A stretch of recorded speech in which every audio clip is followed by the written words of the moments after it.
Hi, இன்றைக்கி ரவை வச்சு சூப்பராக முறுக்கு எப்படி செய்யலான்னு பார்க்கலாம். இதை செய்கிறதுக்கு ஒரு கடாயில் 1 கப் அளவுக்கு ரவை, 1.5 கப் அளவுக்கு ஹாட் வாட்டர் ஊற்றி நல்லா மிக்ஸ் பண்ணி 5 நிமிஷம் போல் மூடி வச்சிடலாம்.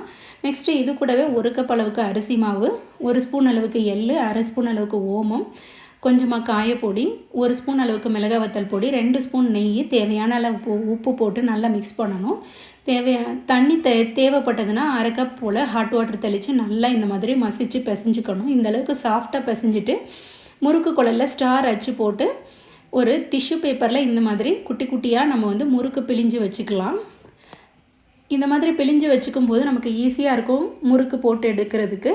நல்ல எண்ணெய் காஞ்சதுக்கப்புறமா இந்த முறுக்குகளை எண்ணெயில் போட்டு பொரித்து எடுத்துட்டோன்னா சூப்பரான ரவை முறுக்கு ரெடி. ரவை வச்சு செஞ்ச இந்த முறுக்கு ரொம்ப டேஸ்ட்டாக இருந்தது. இந்த வருஷம் தீபாவளிக்கு கண்டிப்பாக ட்ரை பண்ணி பாருங்கள். இந்த வீடியோ பிடிச்சிருந்தால் லைக் பண்ணுங்கள், ஷேர் பண்ணுங்கள்.